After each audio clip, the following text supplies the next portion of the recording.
Good morning, friends, and we are live. I have a real treat for you today.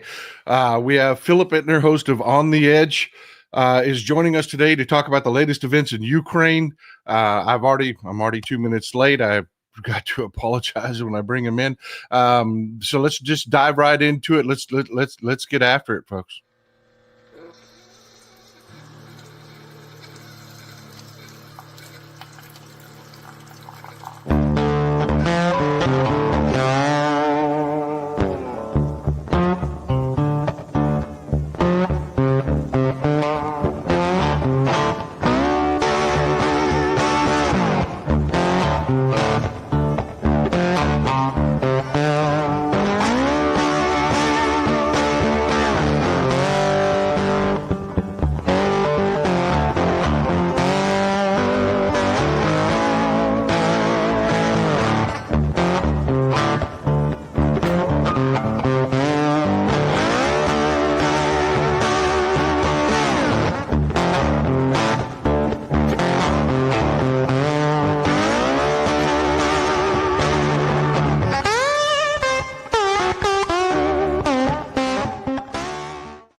Good morning, Phil. I should say good evening to you, sir. How are you doing? For now, we're good. We're waiting for the other shoe to drop. But right now, morale is pretty darn high, given the incredible achievements recently by the covert armed forces of Ukraine. So we're happy. Their morale is high. People are kind of celebratory, but they also know that we're more likely than not going to get some sort of shellacking soon. Yeah, that was amazing. That really was incredible what they were able to do. The amount of damage, and it's really being underestimated by the corporate media here, because they're not factoring in how little maintenance and how few of these planes are actually operational for the Russians. So to actually damage the number of actual operational bombers that they did, they're estimating, some sites are estimating, they damaged 20% of their long range capability. No, it's more like 50 to 60% of their long range capability. They hit several, and this is two of the targets that are really being underestimated here. The Tu-95 Bears, they're relatively cheap to fly. Yeah, they're relatively cheap to fly. Though. Yeah, and this is where they put their money. The Tu-22s, the A-50 that they took out, of course, is painful. Russia's tried to replicate our command and control structure that we have for our air force and haven't really been able to do it, but they've invested billions into this program. They took out another one of the A-50s. They took out two of them last year. They only had 6 to begin with, but not all 6 were operational. Then, just to run through it real quick, the backfires, the Tu-22 backfires, took out at least 20 of those. Again, they didn't have that many that were operational, but this is the one that's really got to be just a punch in the mouth to Putin.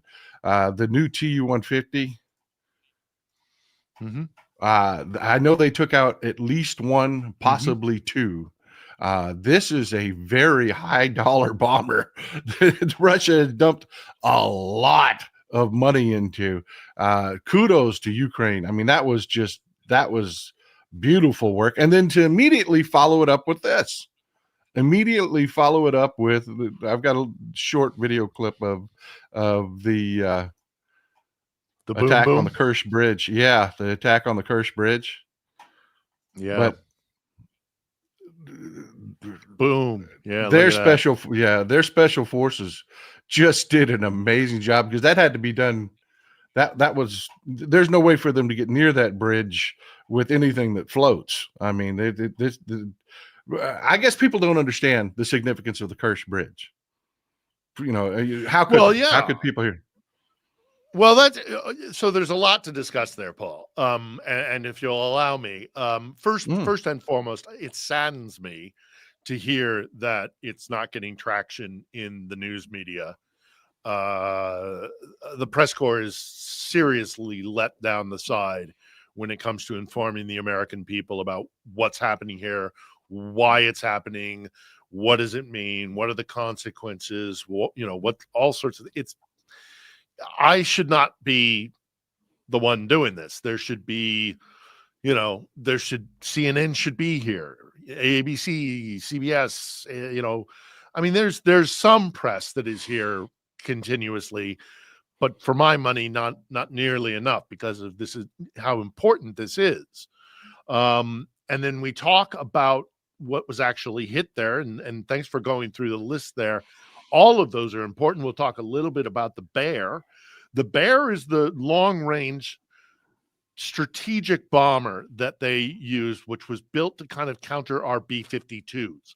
These are the things that are still in operation. Every time the West and Russia gets into kind of a pissing match, pardon my language, this is where they kind of fly over the North Sea. In the case of the UK, they'll fly into kind of like Scottish airspace and kind of like probe and kind of like make the Brits scramble some jet fighters to escort them or whatever. Those are the Bears that do that, or they'll do it over Alaska as well. They'll come over the Bering Strait.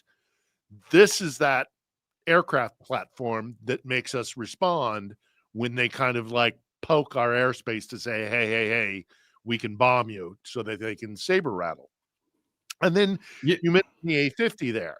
And the A-50 is incredibly important because you're right. They don't have a lot of them.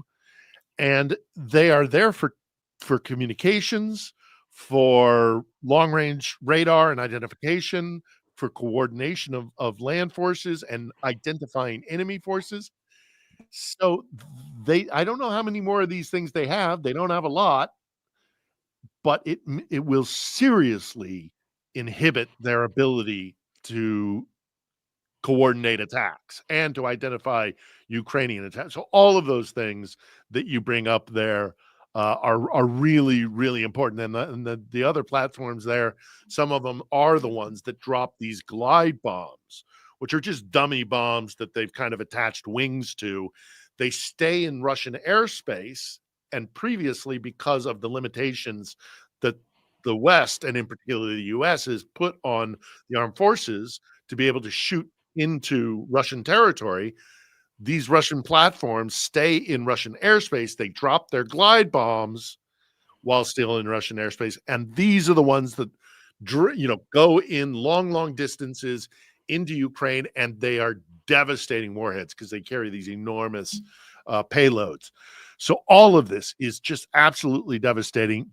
And it's the last thing I'll say and then toss back to you is that it also, again, I cannot overstate how much of a shot in the arm this is for the Ukrainians. They are so proud of their armed forces and what they were, and rightfully so. This was James Bond stuff.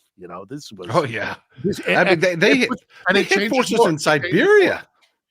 Yep, they hit forces in Siberia. I've been to those places. I've been to both Irkutsk and Mermos. Irkutsk is where you go if you want to visit Lake Baikal, one of the world's largest freshwater lakes. And so I've been to Irkutsk. And when if you remember, during the first year of Putin's reign, the Kursk submarine sank. Well, that was up in Mermos. So I covered that as a journalist. Now, I mention these two places because I've flown into both of them. And so I've seen the landscape. There's nothing, Paul, for miles. This is the enormity of Russia. There's absolutely nothing surrounding both of those cities. So for the Ukrainians to be able to get right next door to strategic air assets and headquarters without being noticed, without being searched, without being stopped, it's a real feat. And if you listen to the Russians, the pro-Russian kind of blogosphere, they're losing their minds. They're losing. Well, and, we have our own. Look at Alex Jones and all those guys on the yeah. Seriously. And it's like, well, be a little more obvious that you're on Russia's side. Yeah, no kidding, right? And folks, this has been a major turning point in the war, I think. I can't stress, folks. Phil's talking about Mermos. Getting Mermos is a hub for their. Go back to the Cold War, the Russian Soviet submarine base. This is it. There is nothing more militarily protected in Russia than Mermos. You're talking about billions and billions and billions and billions of Soviet state military hardware that is hub there. At one time, it was a closed city. It was a closed city. You couldn't even go there. Yeah. To get this operation, to get an entire 18-wheeler full of drones into Mermos, it's just brilliant. I mean, at Langley, they have to be going, really? The CIA has to be going, we can do this?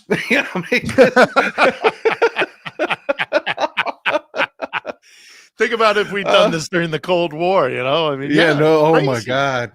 It's crazy. It's just, it really is amazing. And I tell you something else that I like I said, that the corporate media is really dropping the ball on this. And I can't put enough feathers in Budanov's cap. And I just, Operation Spiderweb, from the top down, from the operational, these were special forces guys. This is their version of Delta pulled this off.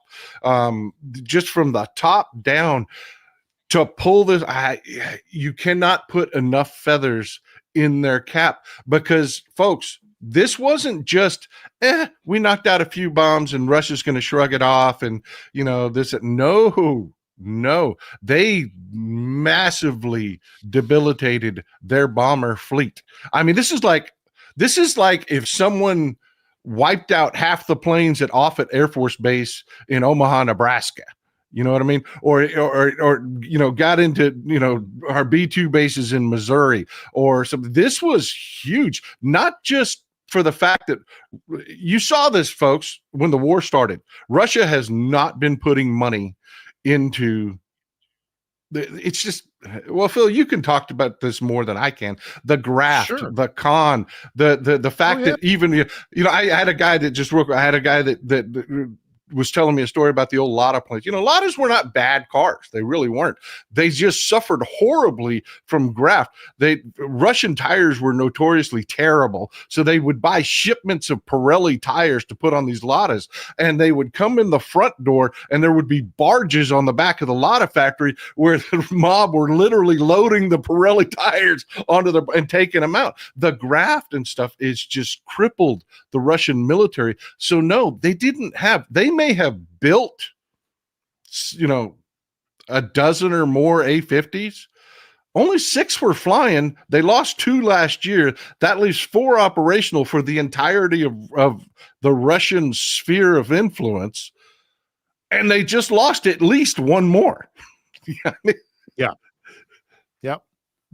And it's interesting to see the reaction again from the Russians, who are losing their minds, to those who are sympathetic to the Russians and who are traitors, in my mind, to the Western world for reasons we won't go into. But trust me, you do not want to live under Moscow's thumb, and you don't want to see a resurgent Moscow. But that's neither here nor there for right now. But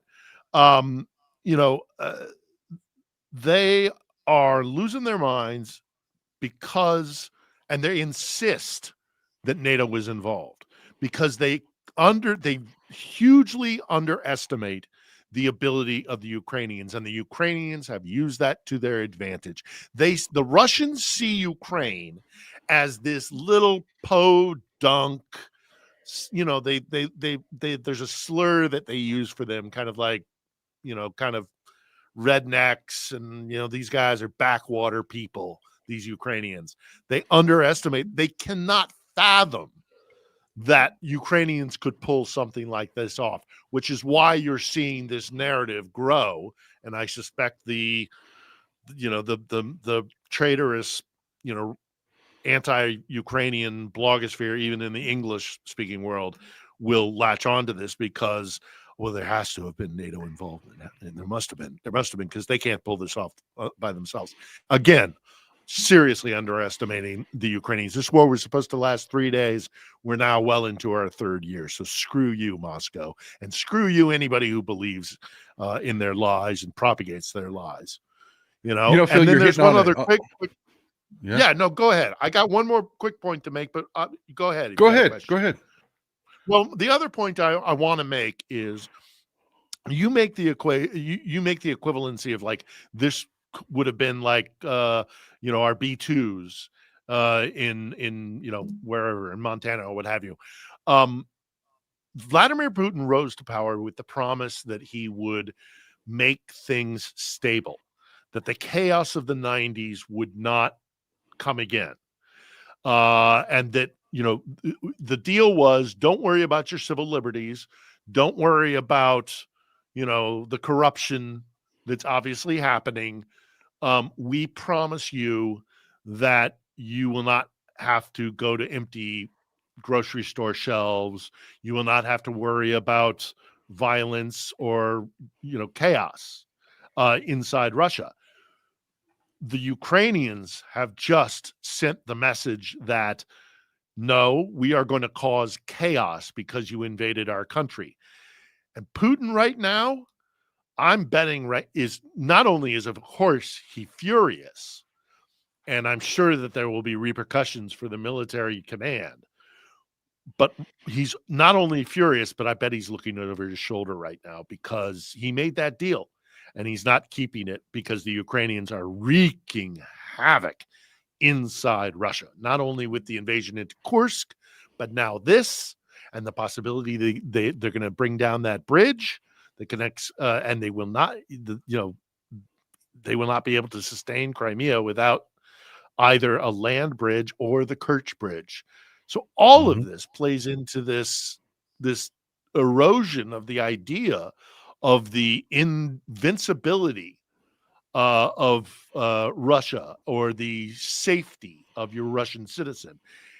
That's problematic for the Putin regime. Yeah, same point about both your points. Russia got very high on its own supply, and there's a flip side to this. So we'll get to on the backside of it, the double edge of this sword here in the States. It's complicating relationships with Ukraine with the old timers here. But Russia got very high on its own supply. They really thought that we are Russia, we are and did not understand something that we here in the States very much understood. Ukraine was the jewel of the Soviet Union. The best schools, the best generals, the best everything came out of Ukraine. Russia, this graft that was debilitating their military, even in the days when they were spending themselves into oblivion, that graft still existed. What carried Russia was Ukraine. And the old timers here, the guys that are nearing retirement in the CIA and whatnot, they very much understand that, and they're the reason that the United States hasn't even under a friendly administration, the Biden administration, there was this caution because I guarantee you, Joe Biden got those military briefings back in the day. He's been around that long. Sure. Back in he knows that Ukraine is the engine that drove the Soviet Union. That without Ukraine, there is no Soviet Union as we know it. There just isn't. And Russia, again, got high on their own supply. And like you said, they vastly underestimated Ukraine. They thought they would really be able to, like I said, roll in. Ukraine is like doing what Ukraine does, man. And it really is. It's interesting is a terrible word because of the gravity and the seriousness of the situation. But it really is fascinating to watch from both ends of the East-West perspective. Nobody knows exactly what to do with Ukraine because the East, and Russia are vastly underestimating Ukraine, and the West is way more afraid of Ukraine than they care to admit, because an free independent Ukraine will be a powerhouse in Europe. These are smart people. These are motivated people. These are people that all throughout history have just been, you know what I mean? And I really think that dynamic plays a lot more than people are actually told. I mean, I don't know. It gives me a whole bunch of the feels to speak to somebody on that side of the Atlantic who has that perception as well, because you're spot on. You're 100% right. Never underestimate the Ukrainians. It's a foolish thing to do. And they have, unlike so many other of the world powers who look back at their greatness, make America great again. This kind of mentality, or, Putin with his, I will restore the greatness of Russia to what it was during the empire or during the Soviet Union. This looking back to a former great, status is not here in Ukraine. They're looking forward. Their golden age is ahead of them. And I tell you, Paul, if you come here, you'll notice it within minutes. This place is energized. They're exhausted. They're tired of the war. Nobody is saying they're not. There's real suffering going on here. But they are determined. Then there's no talk of surrender. There's no talk of giving up. And there is talk of, when this is all over, we're going to have to tackle corruption, which they're working on even right now during the war, but certainly after the war. They've got a lot of work to do here. But the attitude and the perspective is, our glory days are ahead of us. And that is amazing and humbling to witness. It's one of the reasons why I stay here, which kind of gives me the whenever I'm kind of like, what am I doing here? Why am I here? I'll run into one of these guys and I'll recognize that, no, these people are fighting for something for their children, for generations to come. It's worth noting that the opening stanza, not to get too artsy fartsy here, but the opening stanza of the Ukrainian national anthem is, and I'm going to paraphrase it here, the dream of Ukraine is not yet dead. Okay, who else has an anthem? Our anthem is, look at how great we are. British anthem, look how great we are. Take your pick. Any place that's had an empire or something, look at how wonderful and fantastic we are. The Ukrainian national anthem is, we're not dead yet, and we've got a dream that we're going to fulfill. It's a future-looking thing, and it's humbling to be here. It's amazing, and don't ever underestimate Ukrainians. Just don't. No.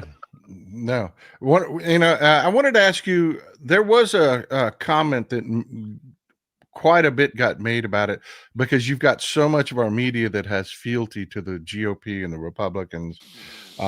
Anything that they can push that may look like Ukraine's knees are wobbling, they will massively amplify it. Vitali Klitschko made an off-the-cuff comment.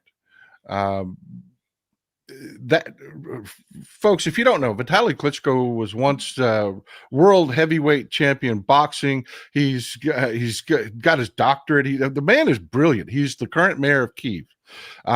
He really is brilliant. He really is a brilliant guy. 6'8", I believe, 6'7", 6'8", 250 pounds. Oh, he's a big guy. But he is.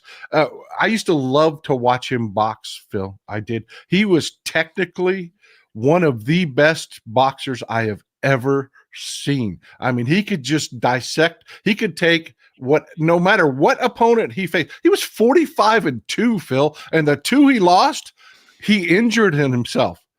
He lost one fight against. I remember I watched both of these fights. He was fighting Michael Bird. Totally dominated Michael Bird the entire fight. Michael Bird was running backwards the entire fight. And Vitali Klitschko injured himself because people don't realize if you don't fight, you don't really injure yourself hitting someone. It's when you miss. There aren't a lot of muscles to throw the brakes on a punch. There aren't. And Vitali Klitschko was throwing punches at Michael Bird this whole fight. And Michael Bird is backing up. And he, a lot of these punches weren't landing because Bird was backing up, and he tore his shoulder. He tore his own shoulder. So we had to throw in the towel. He didn't lose. He beat the brakes off of Michael Bird the entire fight, but he just threw his own shoulder out. And then the Lennox Lewis fight, where that was bullshit because they both had cuts on their eyes, and the ref says, "Well, we're gonna take it from you, Klitschko, and give it to Lennox Lewis, even though you're both sporting cuts over your eyes." We're going to say, and again, that fight too, Klitschko just dominated Lennox Lewis. He did the whole fight. That was Klitschko's. If this fight ended and went by the scorecard, Klitschko dominated that fight. Can you tell I'm a fan? Can you tell? That's great. Yeah. No, but but not only is he a fighter, literally, he's brilliant. He is brilliant. And I'm really looking at this guy like this is a future president. This is somebody that his career isn't over. It isn't. But he made an off-the-cuff comment, Phil, that, look, a peace deal may mean giving up land. And, oh, my God, you would have thought Ukraine surrendered that day here in the media. I mean, it was just so overblown. And all it was is the guy being practical and telling his people, look, this war's gone on. There is going to be a peace deal eventually. This war will end. They're not going to take our country, but we may lose some land. It's been interesting, that perspective, because it isn't just Klitschko that's saying some of that. I've heard that from a number of different people here in Ukraine. Again, people are exhausted. They want this war to end. The mobilization has been really tough and controversial because look, I love this country. I'm here for a reason. I support Ukraine, but I support Ukraine warts and all. And there's a lot of, I've already mentioned the corruption. That is a huge deal to deal with, or to put up with and to fight. The mobilization has, unfortunately, they're grabbing guys who are not properly registered for the draft. And if they're in violation, they get picked up, and nobody likes it. Nobody likes. And if you've got, say, if you're in the middle of I know a guy who is in the process of getting a medical exemption from mobilization, but until it comes through, he said to me, I'm afraid to even leave my house. This is not pretty. War is not pretty. Conscription happens in a lot of wars. This is not unusual. Nobody likes it. But to spin the narrative that means Ukrainians aren't willing to fight, well, that's not true. No, war is a scary thing. Combat is a scary thing. It's not easy. It's not simple. But the vast majority of Ukrainians are still resilient in wanting to resist Russia, because they know what living under Russia's thumb is like. Now, those regions out in the east that I'm sure Klitschko was referring to, particularly those regions that have been have been occupied since 2014, over a decade of Russian indoctrination, of Russian integration, those oblasts, which are just another word for a state or a province, those might be lost to Ukraine. But here's the problem with what the Russians are demanding in their negotiations, and I say negotiations in quotation marks, is to take the other oblast that they're demanding, which, again, if you look on a map, there's a place called Zaporizhia and there's a place called Kherson. The Russians are demanding that because they own a smidgen of it. So I equate it to an invasion force taking San Diego and then in the negotiation saying, give us all of California. Or they've rocked up, to use your state, they've rocked up into El Paso and said, you know, we get the entire Lone Star State. Do you think, what would Texans do, Paul? What would Texans do if an invading force took, you know, some, you know, small city on the border with Mexico? An invading force, not necessarily the Mexicans, but an invading force comes in and takes a small city and then says, that's it, we're going to take the entire Lone Star State. What would Texans do, Paul? Yeah, no. You know, first of all, the war would not, there wouldn't be a peace conference at that point. You owned a city in Texas, there would be no peace conference until, you know, and that's what I keep trying to, oh my God, I keep trying to explain. Well, it's the exact same here. Exact same thing. I keep trying to explain to people that our media is broken here. It is really broken here. They're really not portraying, you know, Phil, the Russians are hitting civilians intentionally. You know, and just recently, and again, just I can't rail against the media enough, because we finally lifted our limitations on the weapons that we were giving Ukraine. That was driven by Macron and Keir Starmer, and Germany, Schultz. They also hit what you need to hit, because, and that happened directly as a result of that last bullshit peace conference that Trump tried to put together, where the Russians walked in and made ridiculous demands. Europe's figuring out that Russia is not going to be an honest broker in this. This isn't just hard negotiation. This is just detachment from reality. For some reason, they think that everybody's, and I say this all the time, Phil. Somebody was just asking, is the corruption in Ukraine left over from the Soviet Union? And it's like, some, but not all. I mean, it was in the Russian Empire as well. The Russians, and as an extension of their empire, this colony. And I'm not going to you know, candy floss it. I'm not going to put on rose-colored glasses. Ukrainians have agency. They were involved in the empire, and the corruption that came to Ukraine from Moscow, from the Russian Empire, from the USSR, and even into the 90s, it may have come from Moscow, but there were plenty of Ukrainians who were involved in it, and the legacy still exists. But it is, I contend that a whole chunk of it comes from Moscow, even if, because corruption is like a cancer. It grows and it grows, and you have to cut it out. And that's what the Ukrainians are going to have to tackle, and are trying to tackle. But this isn't, no nation is perfect, you know, but they sure as hell don't want to live under Moscow, because Moscow is all about corruption, and it will never change. The corruption will never, until you get rid of Russia, the corruption's never going to, you can't fix it until you're independent and sovereign and away from Moscow. And that's so much of what this war is about. Yeah, 100%. And you know, what I try to stress to people all the time, when they're looking at this war and they're looking at things, like, you know, Zelensky brilliantly just openly bribed Trump with this minerals deal. He gave Trump a financial, and he knows, I mean, he understands what Trump is. Trump is a windsock. He doesn't give it's whoever's greasing his palm is his friend. And that's why all of this changed, because Zelensky wisely bribed him. And I don't mean that in a negative way. This is a guy dealing with survival, man. making all the hardest of hard choices.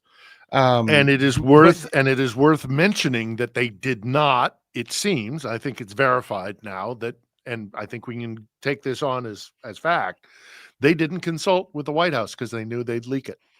I mean, I'm presuming You're that talking about Spiderweb, Operation Spiderweb. We're talking Spiderweb. Spiderweb was not, he was in the Oval.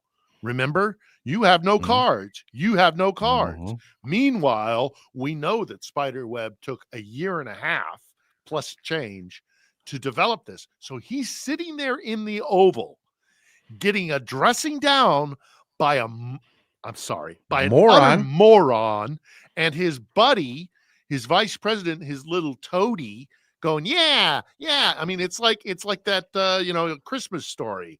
It's the guy with the green eyes and his little toady. That's Trump and Vance, and they're, you haven't even said thank you. You don't have any cards. Meanwhile, there's Zelensky going, I can decimate Russia's, strategic air assets at the. Oh yeah. Imagine how that felt. Sitting there listening to that idiocy. I know. Knowing, dude, I've got people in Mermos right now. Do you know what that means? Do you know what that means? You know what I mean? This is the idiocy, Paul. This is the idiocy of the Trump administration, and especially when it comes to this conflict.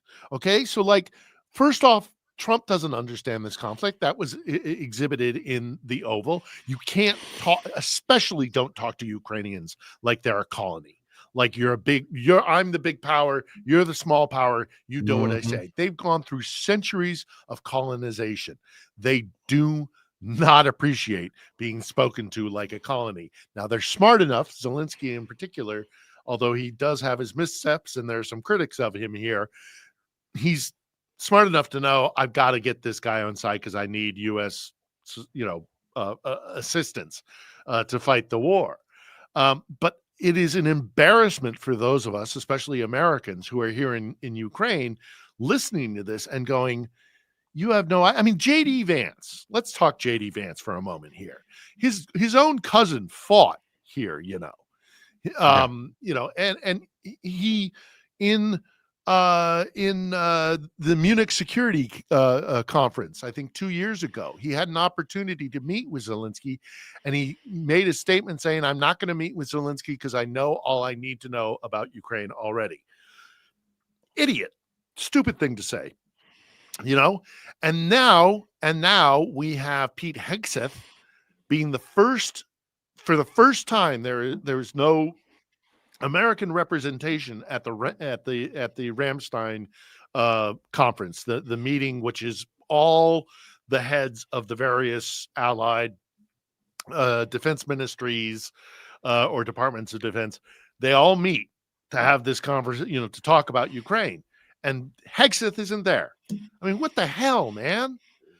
It's just this administration and the fact that they are buying into the narrative. It's a clown show. And the fact that they buy into this BS propaganda that gets soaked up by the GOP because the great leader buys into it as well, that Russia is an inevitability.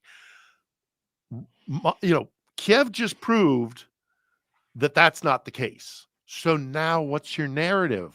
Guys, what's the administration's narrative? What's the narrative that you're going to send to your MAGA faithful and the propaganda machine that, Tenet Media that was bought by Moscow, or paid out by Moscow to people like, Tim Pool Johnson. And Benny Tim Johnson. And tell me that they didn't know that was Moscow money. Give me a freaking break.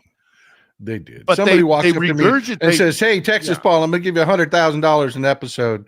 I'm not going to know where that money's coming from. Yeah, give me a break. Yeah, give me a break. Exactly. I mean, but Phil, talking about where's my Soros check? Yeah, people talk about corruption and things like that. I don't sugarcoat it with my audience. These are smart people, Phil.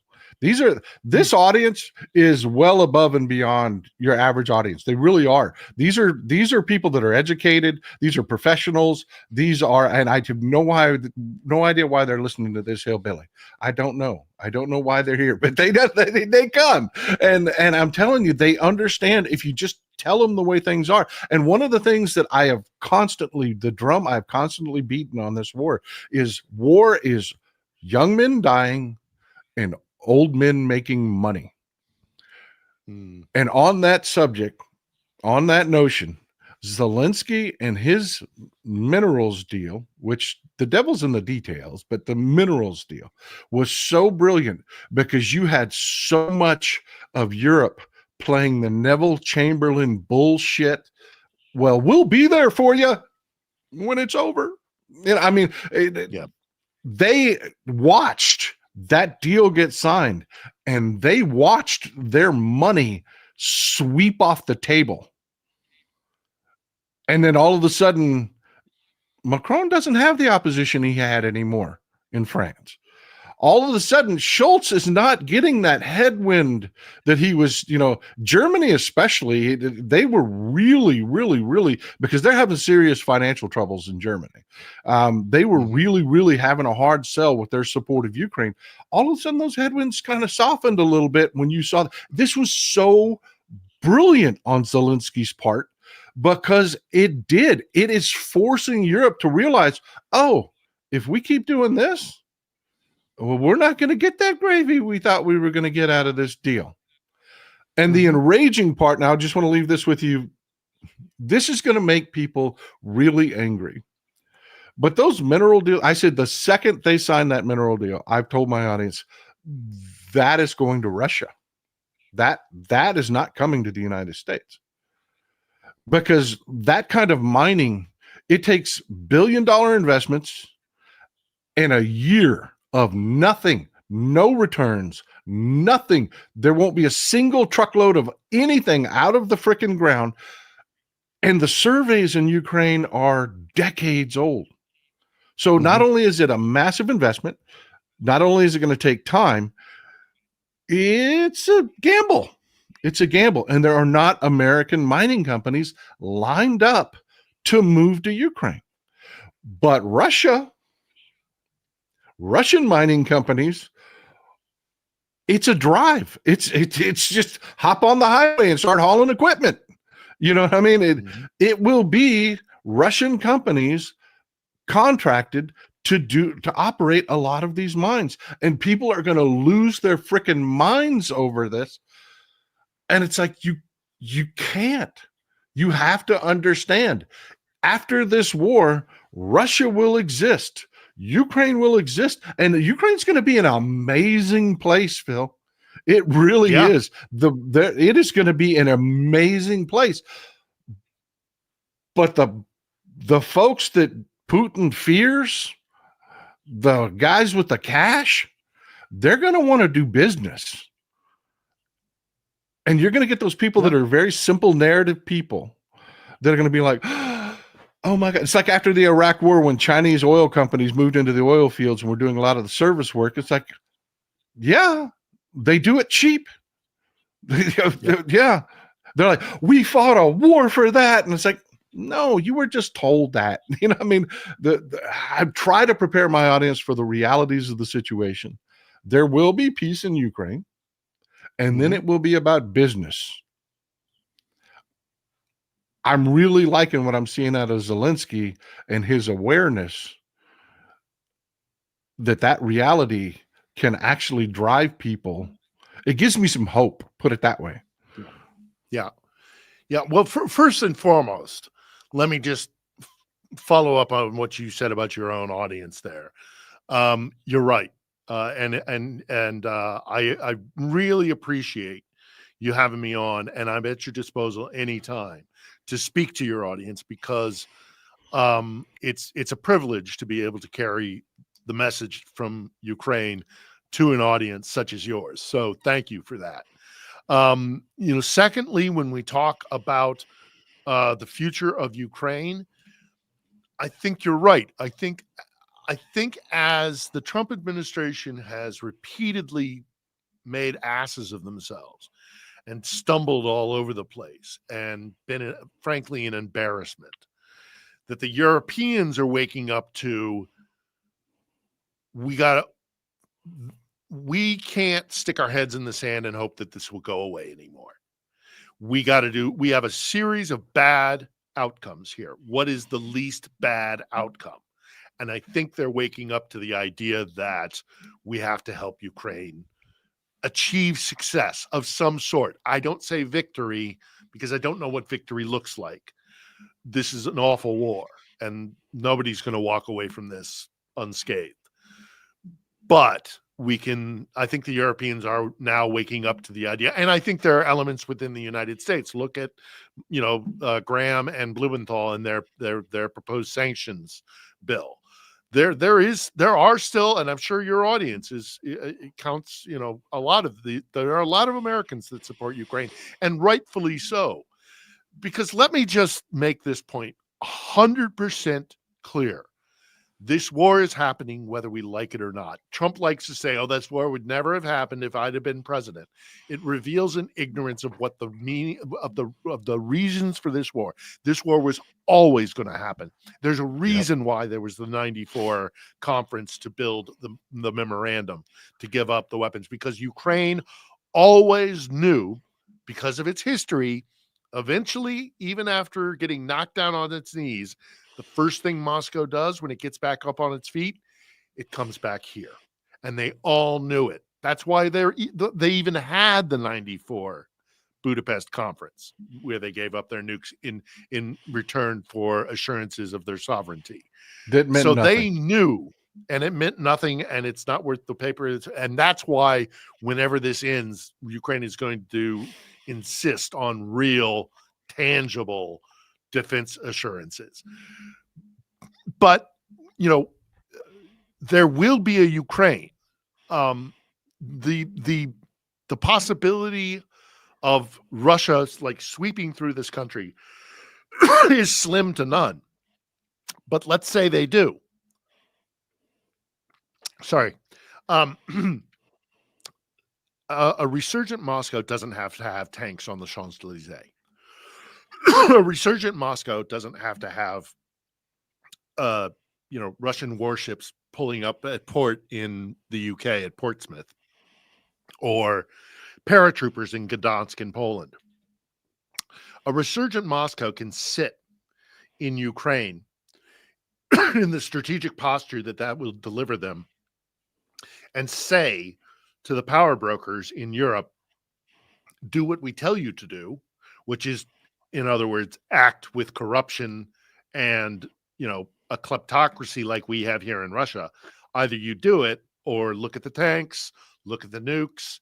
It's not. So when people say there will be the Russia will not stop at Ukraine, they're right. But we need to change the narrative in that argument, because people are like, they can't even beat Ukraine, so why would they go for Poland? Why would they go for the Baltic states? They don't have to do it with tanks. If they are successful in Ukraine, they get dominance over Europe.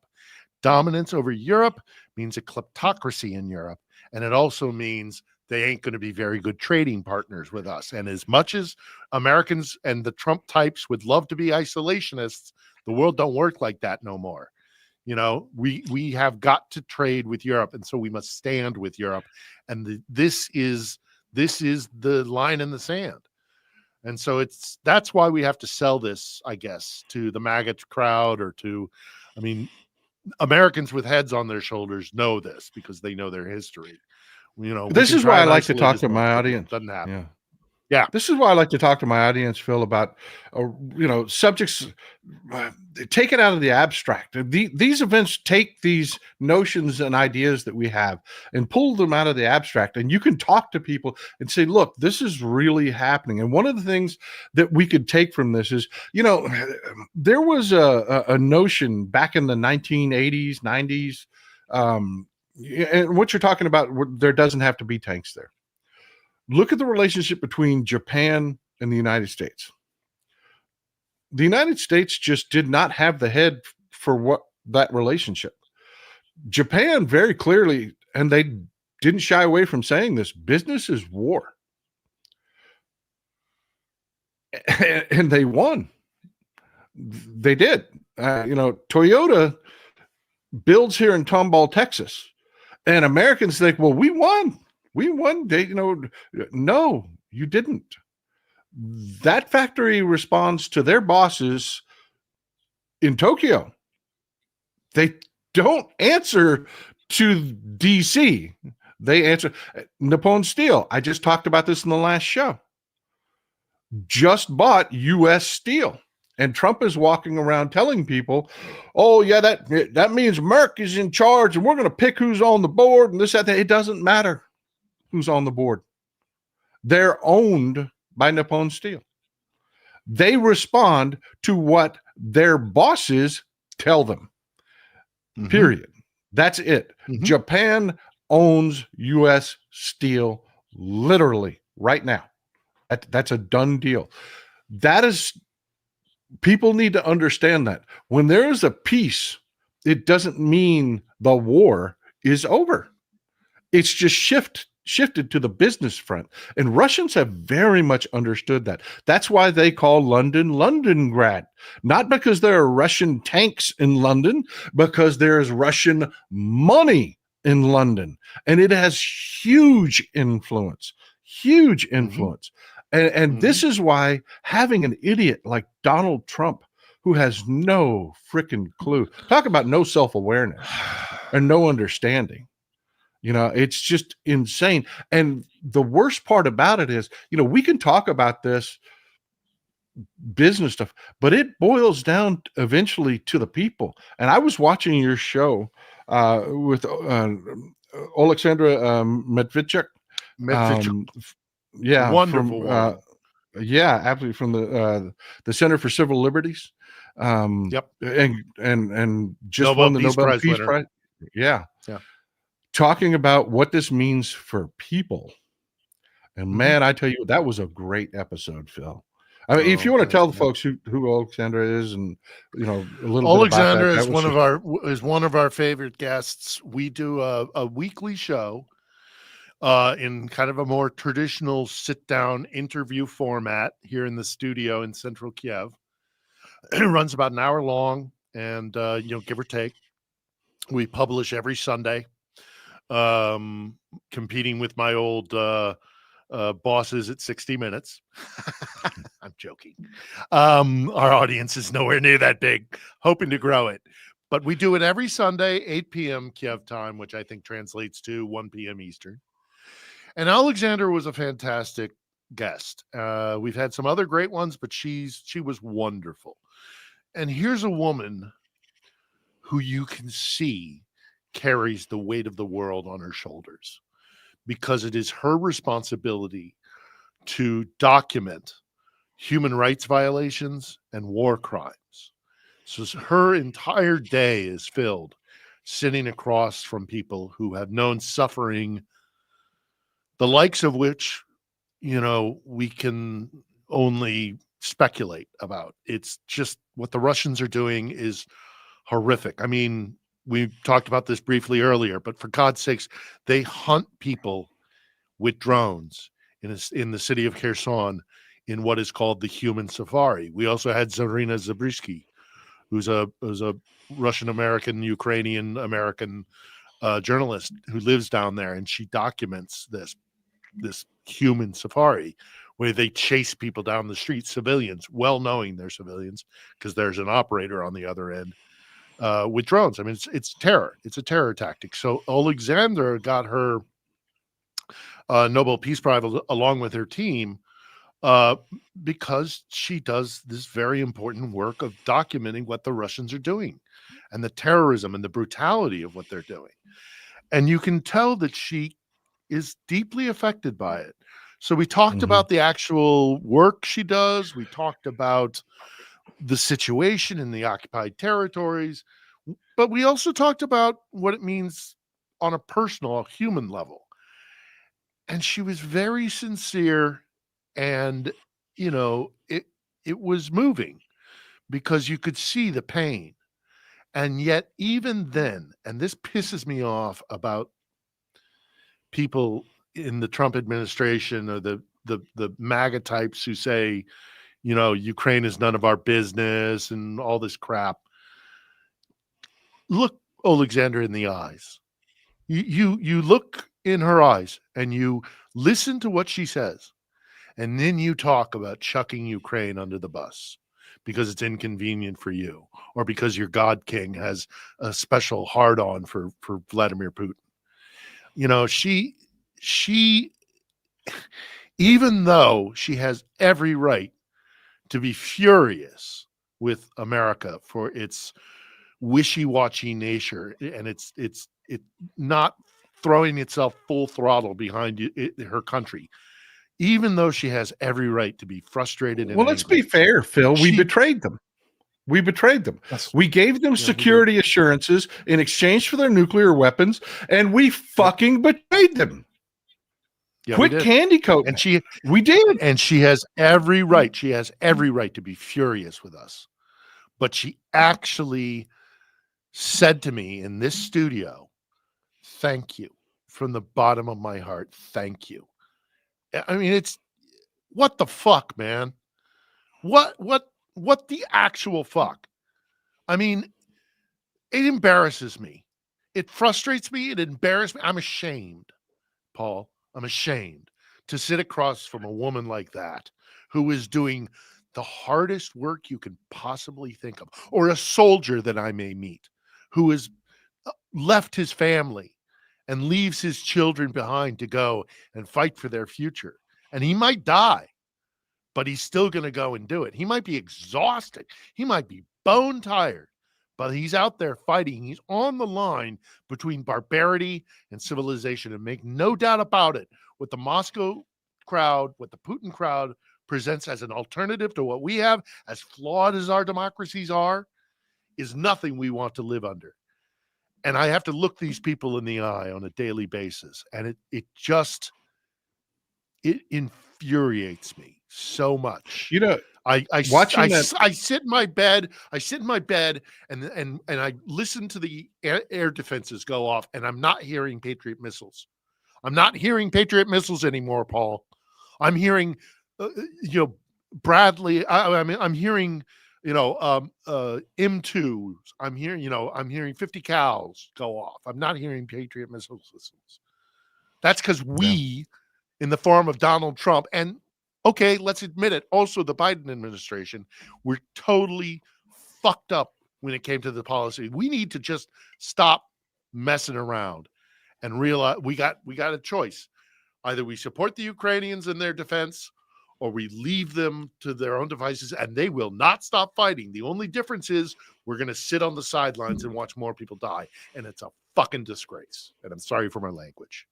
No, it's fine. It's fine. I feel the exact same way, Phil. You know, I was watching that interview and just watching Alexander sit there. Her level of education is quite apparent. This is a brilliant woman you're listening to.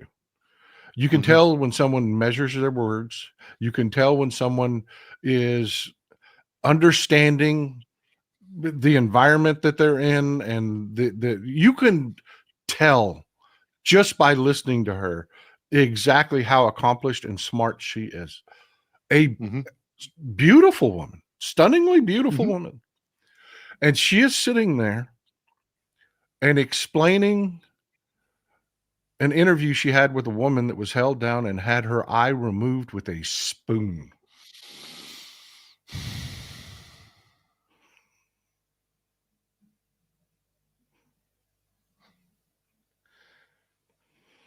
How can we call ourselves Americans and turn our backs on that?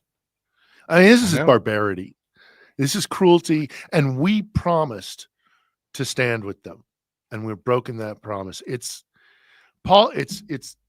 so humbling to be here. People say to me all the time, Phil, aren't you afraid? Aren't you, why are you there? What are you doing there? Of course, the morons say, go to the front. Well, I'm doing what I think is best. by doing this studio, by doing my show every week, but it's nothing compared to what actual Ukrainians are doing. I'm deeply humbled, and it is my even when I sit in my helmet and my vest in the middle of the night with bombs, blowing up or incoming, or air defenses going off, which is really scary. I've been in a lot of wars, but it never stops being scary. And I sit there even at the worst of times, and I say to myself, this is right. This is important. And if the Ukrainian people can do this and stand as the bulwark against the barbarity that Moscow proposes, then the very least I can do is stay here and keep making videos and talking to people. It's so important. Well, you're doing amazing work. You really do. The interviews you're doing are fantastic. They're impactful. They're important. It's not the bullshit that you get out of your old bosses on 60 Minutes that are just full of shit. I have to tell you what. And I know this is slightly off topic, but it's not exactly off topic. But talking about how well the Ukrainians understand not just their position, but how to reach folks here. Take a look at the cat videos. They may not be able to get Americans motivated by telling them, hey, there are atrocities going on, there, this going on. But you show a Ukrainian unit headed to the front, and then they've got a cat with them. Mm-hmm. And they shoot a video with a cat, and wearing the fashion. They've even gone so far as to fashion little bulletproof vests for the cats. You know what I mean? Yeah. Brilliance, just absolute brilliance on so many freaking levels. And that's why I just look at this and I'm thinking, we are so missing the boat here. Yeah. We are so missing the boat here. We should be bear hugging these people. We should have troops on the ground. We should be fighting shoulder to shoulder. America is an aging empire. It is. Mm. We're well beyond the lifespan of your average democracy. And we're old, Phil. We're old people. We need relationships. We need rejuvenation. We do. And Ukraine is exactly that. I can't stress to you folks in the audience and in the live chat, everything I learn and read and experience and observe, what happens after this war is over is going to be incredible. It is. Yeah. We should want to be part of that so badly. Instead, we have the same people. You've seen these MAGA freaks that are they're the death of everything all the time. It's like every Republican administration leads to collapse, business collapse. We Democrats come in and have to clean up a mess every damn time. It's because of the way they are, the way they focus. They don't understand the value of others. They don't understand the value of becoming part of, a relationship that's long-term, that's fulfilling, that's sustaining, that is beneficial for both of us. I've got this catchphrase that I always use that is just comes back to the fight over the old LGBTQ plus fights that are going on here, that we all do better when we all do better. Man, that is true. That is so true. And I can't get the billionaire class here to understand, the broligarch, I call them the broligarchs, to understand when the people are doing better, you're doing better. You always make more money when the people are doing. Every time you get your way and you have your tax bullshit fantasy and you strip things away from the people and you make people more desperate and you do poorly. Because the people are doing poorly. Yeah. I cannot understand how so many of us can see that. You see the Slava Ukraini posts over and over and over and over again in the chat. There are people that understand that. It's just innate in some people. We get it because we're all people. It doesn't matter. Your imaginary line on the map did not mean that you're not a person. I'm not a person. We're people, you know? If we let this missed opportunity, I don't understand it. I don't either. The Ukrainians will be the best allies and friends we could possibly hope for. Not only that, but they're an inspiration. Their belief in democracy they're willing to die for it, Paul. And I mean, like in large numbers, you know, and how that is not humbling and inspiring to those of us who love democracy and love America. You know, there's a reason why, Paul, at the end of every episode of On the Edge, and I really do hope people will go and listen to the voices of Ukrainians. That's why I created the show. Yeah, I have other people on who are experts and have a unique perspective, but I try and platform the Ukrainians themselves as much as possible. Go listen to the voices of Ukrainians. You will find inspiration.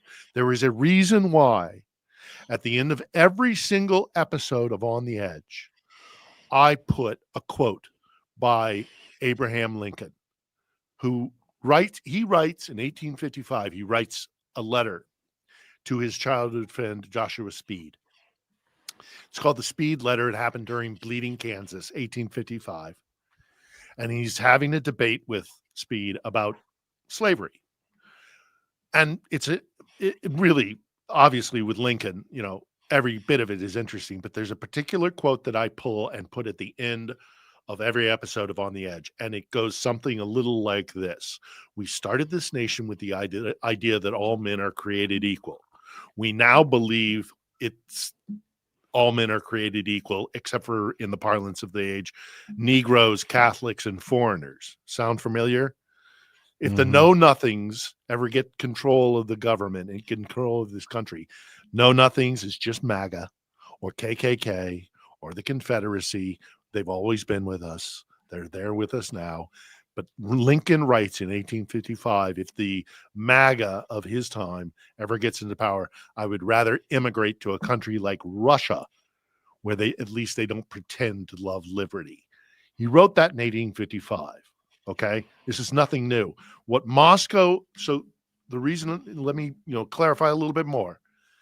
The reason why I put it there is we may be deeply flawed in our liberal democracy. We were born out of slavery. We committed awful atrocities against the Native American population. We've used, a lot of blood has been spilt, oftentimes cruelly and immorally, to build America. Even with all of our sins and our faults, what does Moscow offer as an alternative? And that's what we have to keep in mind.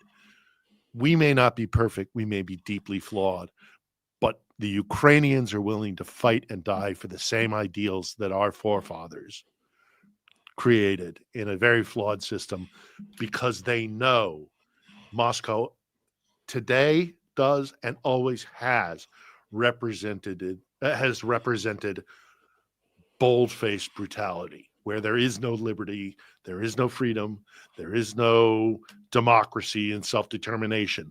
And the Ukrainians are doing this fight, are putting up this fight in spite of the fact that we've abandoned them and betrayed them. It is, as I say, it's embarrassing. I'm ashamed, and yet humbled and inspired. And we all should be. Listen to the voices of the Ukrainian people. You'll hear the same thing that those of us who love American liberty still believe in. You know what breaks my heart too?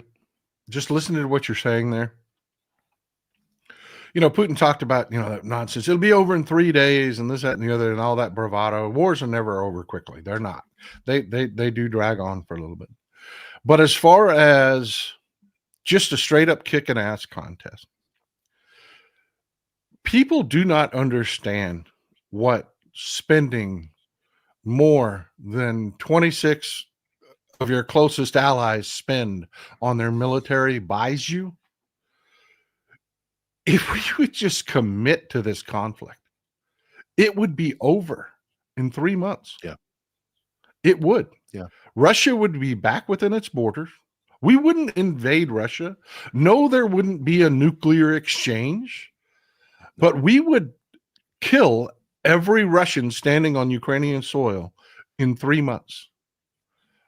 They pretend to have a command and control system, using the A-50 and whatnot.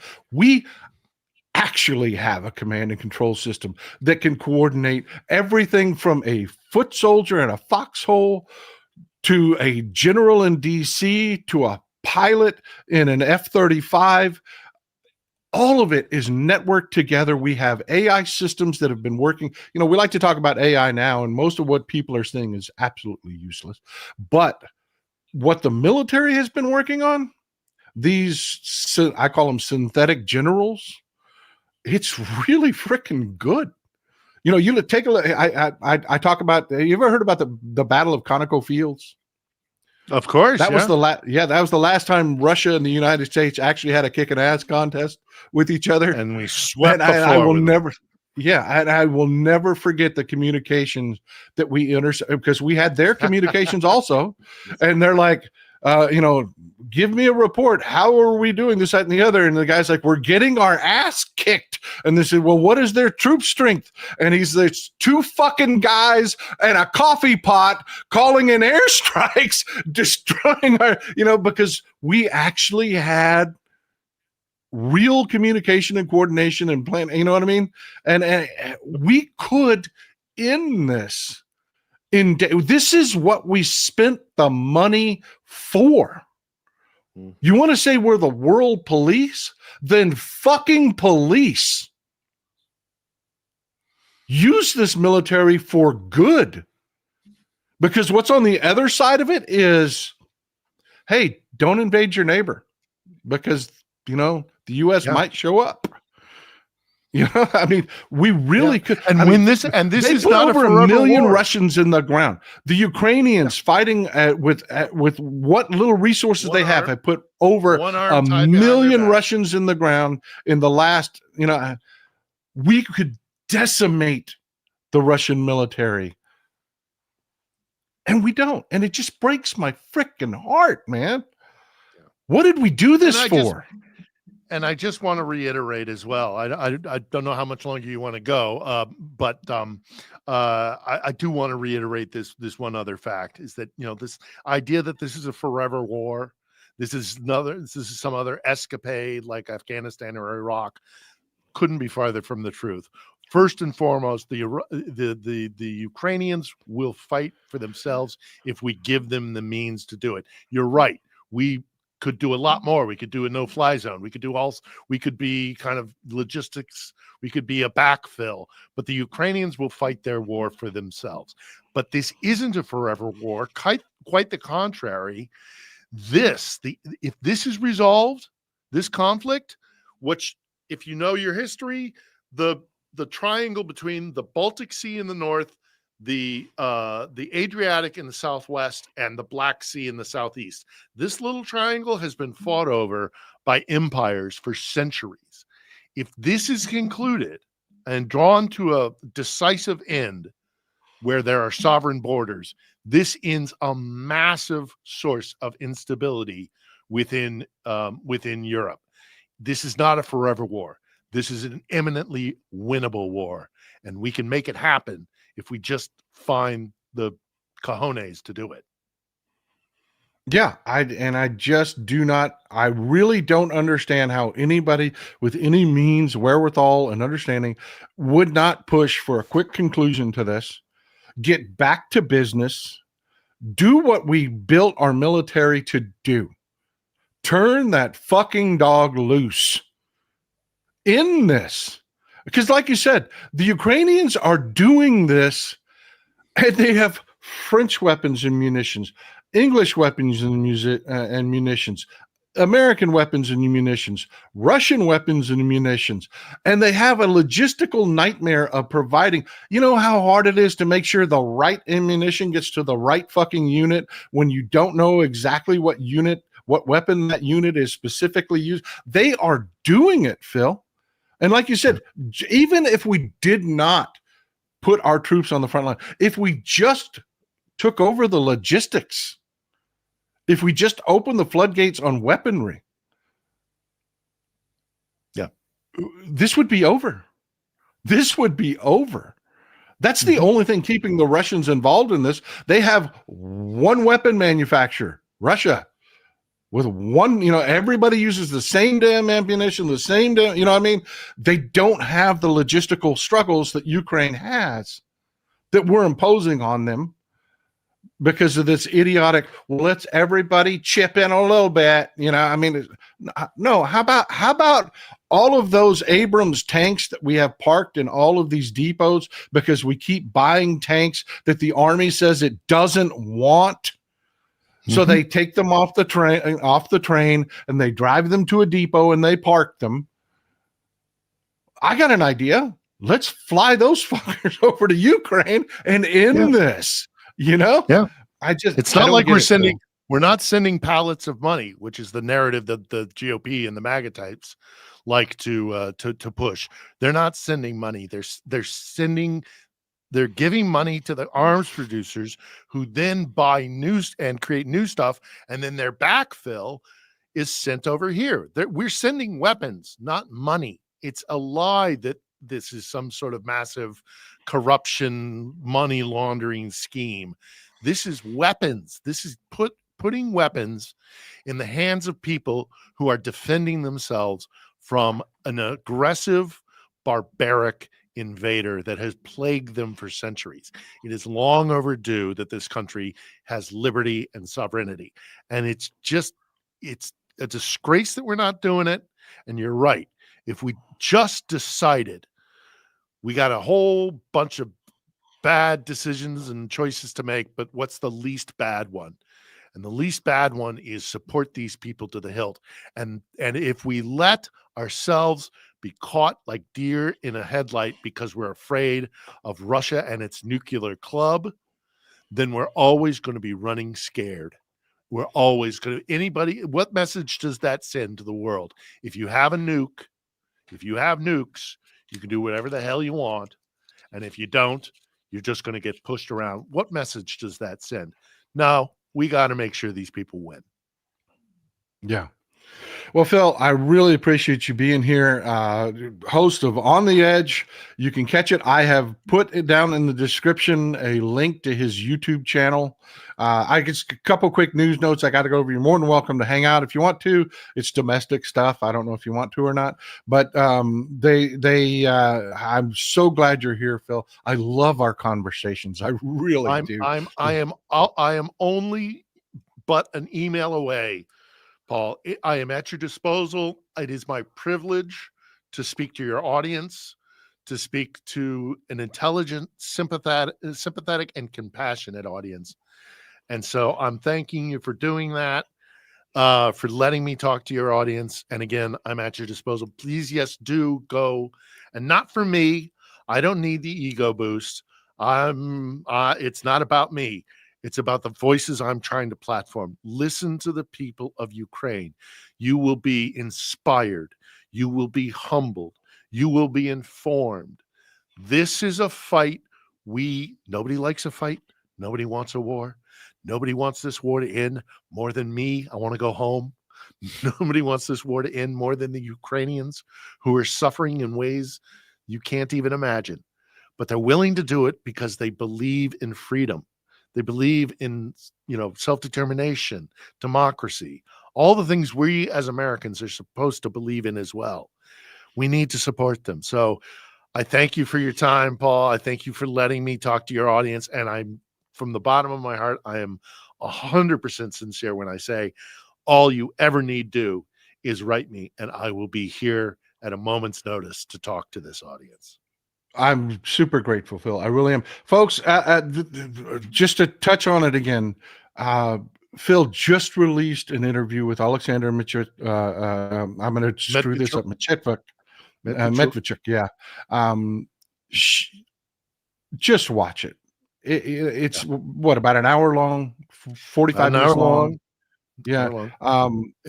And she talks about what the Russians are doing in the occupied territories. It's a conversation you will not get from the corporate media. It's both inspirational and heartbreaking. Brilliant woman. Phil, you do a great job with the interview. Thumbs up, sir. Go check it out. The link to Phil's channel is in the description. Are you posting every Sunday, or? I'm posting every Sunday. We have our 50th episode coming up this week.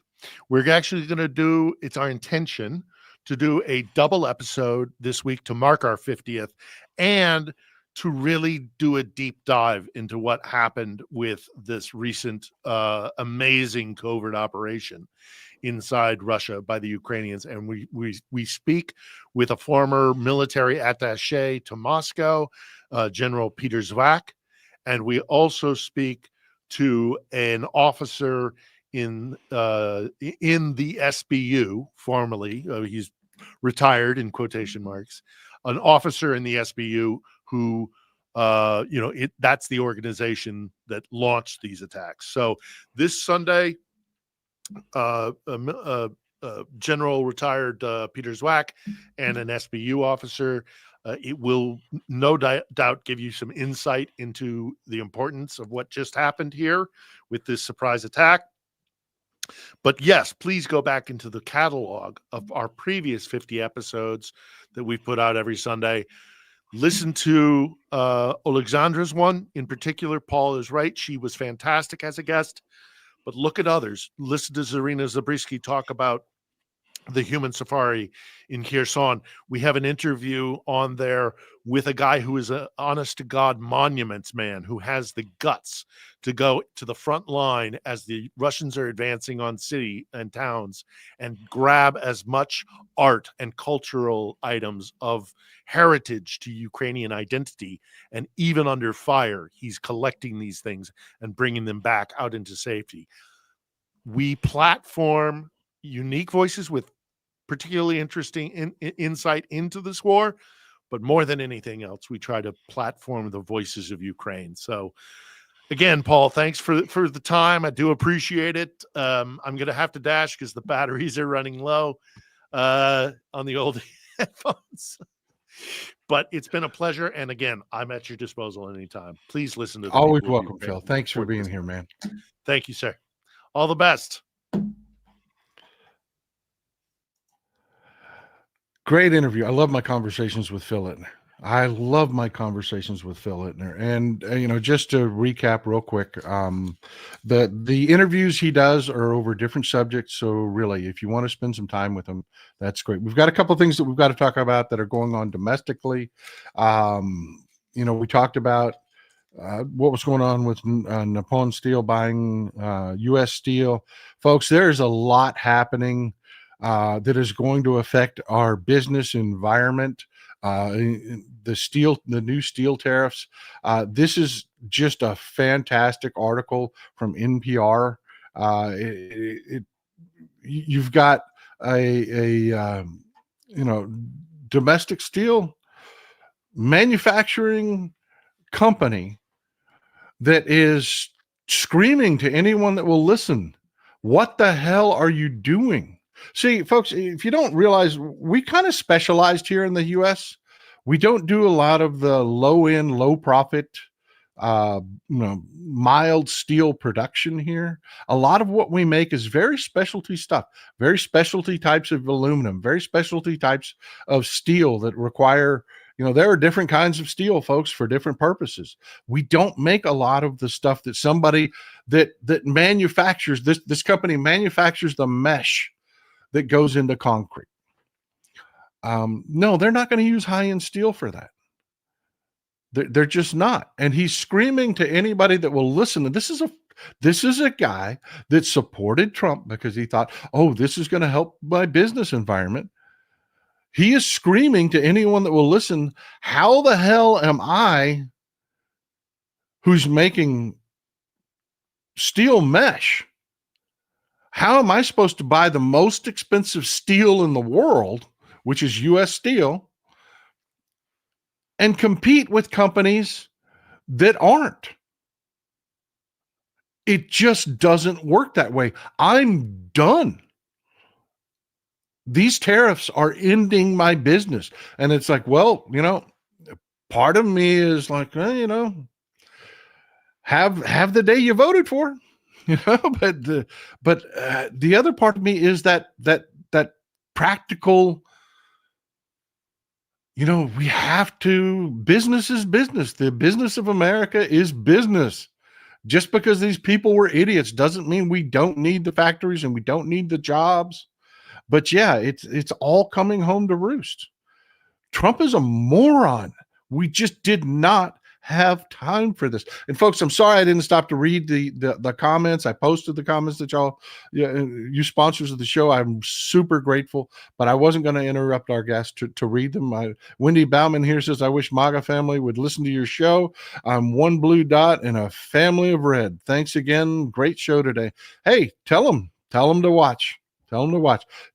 Don't let them hit it cold. Tell them I am a partisan Democrat, but hey, listen to what I have to say. Listen to what I have to say. You might agree with, truth is they'll agree with 90% of it. They just will. Donald Trump came out and made a statement. Xi Jinping is hard to make a deal with. Translation, he won't kiss your ass. He's not going to bribe you to get what he wants. He doesn't have to. Folks, we went to China and we asked them, hey, manufacture stuff for us. We don't want to have the dirty steel plants that make the low profit, mild steel. We don't want that. We want just a few specialty plants that, make the gravy, the really expensive stuff. We'll keep making that. You make the cheap stuff for us. We asked them to do that. In the previous show, we talked about Don Regan from the Reagan administration, who wanted to destroy unions. He thought unions were communism, who just pushed corporations to do that very thing. Republicans are responsible for outsourcing, and now they try to pretend like they're America first. And that bullshit. The people writing the checks absolutely were responsible for our outsourcing. They didn't change. The leopard didn't change its spots. It's all manipulation. Tell your MAGA family that. I don't candy coat a lot. I really don't. Why is China getting the upper end in these trade negotiations? Well, this is a big reason why right here. Do you remember the show we did where we talked about, gallium and germanium and a lot of these? There's only one source for some of these minerals. They're critically important.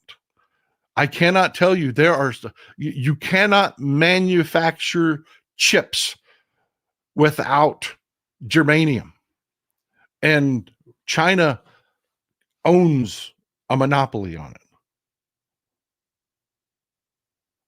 Do you think they're not going to use that? Do you think they're not going to use that in negotiations? Of course they are. They have their own interests at heart. They are a people. They are a nation. If you quit looking at the world like these MAGA people do, like they're somehow serfs to serve us, and you just start looking at them like they're people with their own interests, this isn't hard. You don't enter into freaking trade wars stupidly for no reason when something could have just been handled via negotiation, because that's what it's going to boil down to. It's just a negotiation in the end. And I'm sorry, folks. China, right now in our modern technological world, has us by the short hairs. They do. They own 100% control over so many of these minerals that you just have to have. You have to have it. So look, folks, let's just stop with the stupidity, stop with the circular firing squad, stop with the craziness. You know, reality's starting to come home. Reality, this last move by Ukraine just really opened a lot of eyes. You know, this whole Ukraine doesn't have the cards and stuff. You know, Trump really believed that shit. This whole Russia's inevitable stuff, these morons actually believe it. Pete Hegseth is a talk show host, folks. He's not a smart man. He believed this stupidity. Keith Kellogg here is a general. He actually doesn't live in fantasy land. He lives in reality. Is he a GOP idiot? Yeah, he is. He is. How you end up being as informed as our generals are and end up GOP, I don't understand. A lot of that is changing. A lot of reality is coming home to roost for these people. But, you know, there they are. There they are. You know, that's how Keith Kellogg ended in the job, is he's a partisan suck-up. But, you know, he's realizing, hey, this is going to get out of hand. And if Europe gets off its ass, we're screwed. We're screwed. We're screwed out of the next century. If Europe wakes up and gets off their ass and actually goes into Ukraine and ends this. Bernice, thank you for being, I'd love to see new supporters. I really appreciate you. I really do appreciate you. This negotiation has fallen apart. You know, all the tough guy talk with Iran and we're going to invade Iran and this and that. Well, reality came home. Iran said, no, we're not going to get rid of our nuclear enrichment. And they're smart enough to understand it's all about face with Trump. It's not about actual getting things done. This is a complete and utter loss. The demand that we have backpedaled ourselves to, you know, Taco Trump always chickens out, has been backpedaling since these negotiations started. He's been negotiating against himself. He's been weakening his own position the entire time. And they've come to a hard line that nuclear enrichment will be done through a consortium. Iran won't do it by themselves. And Iran said, okay, we'll do that. But that consortium enriches here so that you can't take it away from me.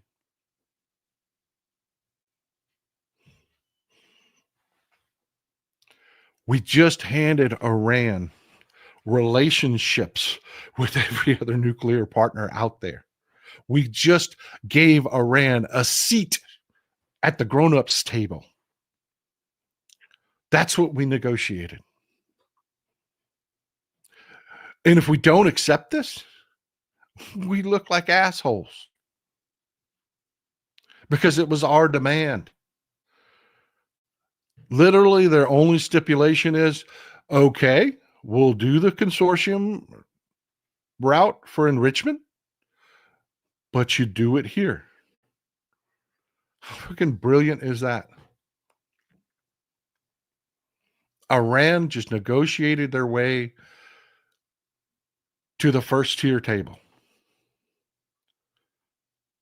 Because Mr. Art of the Deal is a moron. A moron.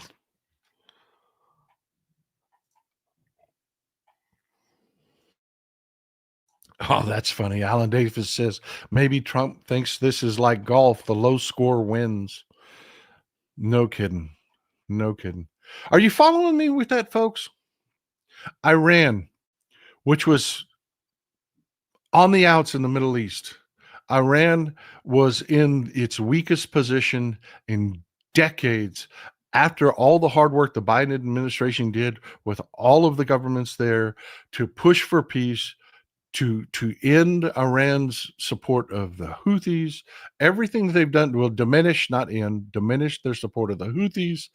They really had Iran backed into a box where they were legitimately talking about ending enrichment. And just 5 months of Mr. Order the deal,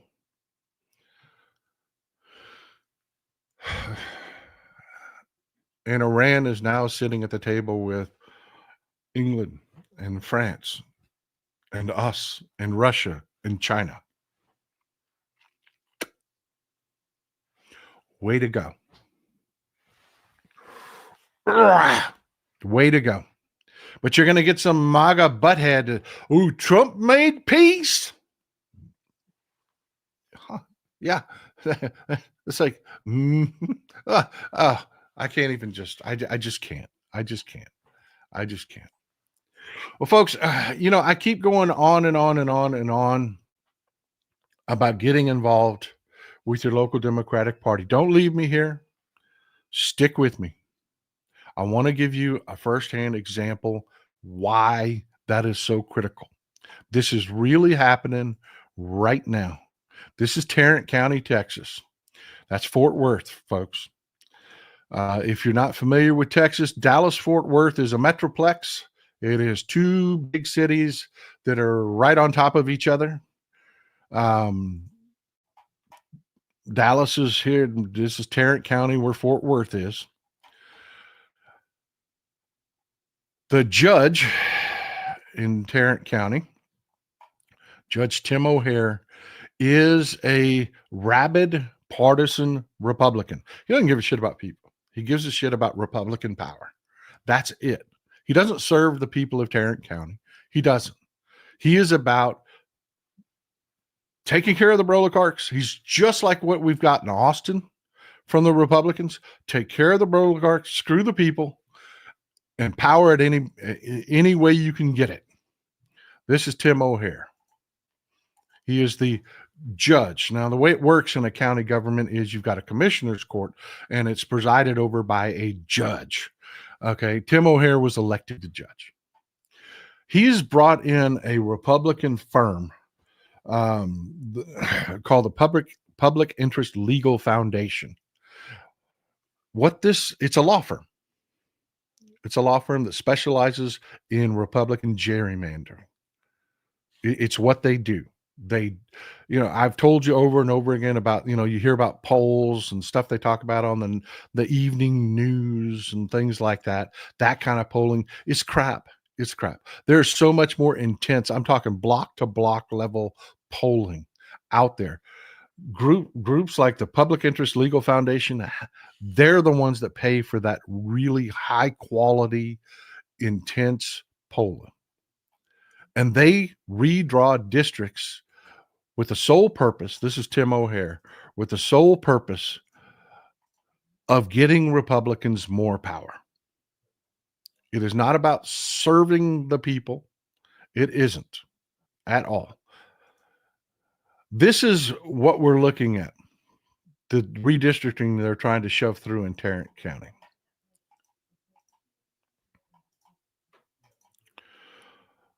This is the current map on the left. There are four, I'm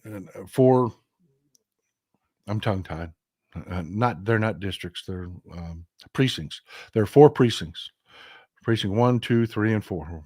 Precinct 1 and 2 are held by Democrats. Precinct 3 and 4 are held by Republicans. Now, the judge, being Tim O'Hare, gives them a 3-2 advantage in the government. They want to eliminate one of the Democrats. They've got 7 maps that they've proposed. The Public Interest Legal Foundation has proposed. You could see how ridiculous they are. It is simply designed to carve out enough votes to make sure that District 2 flips over and becomes Republican. You could tell by these maps, this has nothing to do with serving the interests of the people. I mean, this is highly rural. This is farm country out here. This is the city. This has nothing to do with, this map is not in any way designed to serve the people of Tarrant County. The interests don't align in these districts. They just don't. This isn't about serving the people. They've done the polling and they know who turns out and they know how they vote, and they think that they can just eliminate another Democratic seat. And folks, it matters. It really matters. It affects policy. It's like understanding that the roots of a plant are what makes the plant healthy. When the roots of the plant are these radicals like Tim O'Hare, that is what you see in the blooms and the fruit. You can change this stuff on the local level. It's not that many votes to change these things. It's not. It's where you have the most power, and the Republicans know this. They're spending a lot of money. Elisa Simmons there, can you tell who the Democrats and the Republicans are? Just from this picture. Yeah. It's pretty blatantly obvious. Commissioner Elisa Simmons in Precinct 2 has blocked this as of today.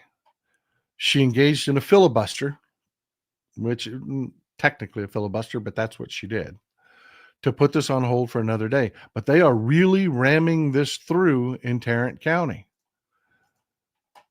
Folks, Tim O'Hare is the guy that's trying to block polling places in his county. That affects your vote for congressman, for senator, for president. This is why I'm begging you. Your local Democratic parties need your energy. They need you to be plugged in so that they can win and beat this stuff back on the local level. A lot of these local votes come down to a dozen votes. You can really change the world at that level. You can. And I don't just mean your own backyard. And Republicans know this. I got to tell you, the Public Interest Legal Foundation is very well funded. The Broligarchs have them rolling in cash because they know this. They know how to manipulate this to try to keep you down, to try to make it so your vote doesn't matter. How do you counter that? Call up your local Democratic Party and say, when's your next meeting? And show up. You'll network in when it comes time for volunteers, when it comes time to help out. Man, it can be anything. If you can't block walk, oh well. Can you bake some cookies? Can you help load some water? There's so many jobs that need to be done on the local level. And these local county parties need your energy. They do. And if you want to change how the national party looks and acts, change the roots of the plant. Well, that's what I've got for you today, folks. Thanks for being here. Lonnie Johnson, spend it well, my friend. Thank you. I appreciate you. I appreciate you being here. I hope you enjoyed the show. I hope it was useful. We will see you Friday. Enjoy some Texas. Oh, wait, before I go, I want to show you. We got two new cups. This is my 8647 cup. I love this cup. And this is my new favorite cup. I love this. Low Road Democrat.